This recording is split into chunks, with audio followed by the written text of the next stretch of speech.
लोग सोचते हैं पहले गुरु बना ले, दीक्षा ले ले, फिर भक्ति करेंगे। क्षमा करना, तुम्हारा ट्रैक ही गलत है।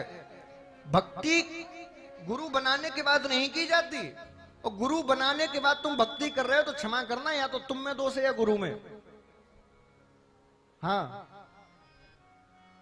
पहले भक्ति आती है तब गुरु मिलते हैं। पहले भक्ति तुम्हारे अंदर प्रवेश कर जाएगी तब गुरु बनाओ। भक्ति है ही नहीं तो गुरु बना के करोगे क्या?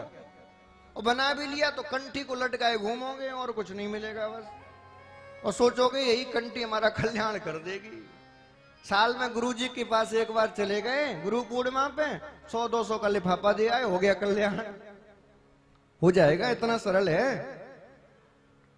पहले भक्ति आएगी तब गुरु आएगा। और सच बता रहा हूं, यदि सदगुरु मिल गया ना सच्चा, तो जिस दिन तुम्हें मंत्र देगा उसी दिन तुम्हें नारायण से मिला देगा। दिन नहीं गिनेगा कि 10 माला जपना, 20 माला जपना तब मिलेगा, नहीं, उसी क्षण मिलाएगा, उसी क्षण। टाइम नहीं देगा, नियम नहीं बताएगा, उसी क्षण मिलाएगा। प्रथम सुने भागवत भगवत रसिक वाणी, द्वितीय आराधे भक्ति व्यास नभ भांति बखानी, तृतीय करें गुरु समझ दक्ष सर्वज्ञ रसीलो सर्वगुण संपन्न। और जब गुरु बना ले तब चौथे होय विरक्त बसे बन राज बसी। गुरु बनाने के बाद यदि हम घरों में मन लग रहा है तो फिर समझ जाना फिर गुरु हमने बनाया नहीं, बदल दो ऐसे गुरु को।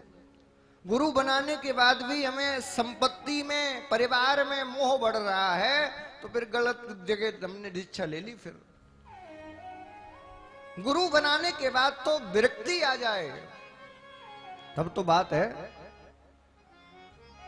सामान्य बात बता रहा हूं,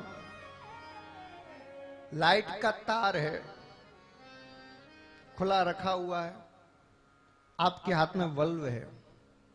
अब जैसे ही आप लाइट के तारों में अपने बल्ब के तार लगाओगे तो क्या होगा? प्रकाश होगा ना, जलेगा ना। जब तक तार नहीं जुड़े तब तक नहीं जलेगा। अब आप बल्ब हो, गुरु वो ऊर्जा हाउस है, पावर हाउस है। आपके तार जैसे गुरु के तारों से जुड़े तो प्रकाश होना चाहिए ना, अंदर वो प्रकट होना चाहिए ना। नहीं हुआ ना, इसका मतलब सामने जिस पावर बैंक में हमने तार लगाए हैं वो फ्यूज हो चुकी है। वो केवल बॉडी है, अंदर आत्मा नहीं है, उसमें लाइट नहीं है, वहां दिखावा ही दिखावा है।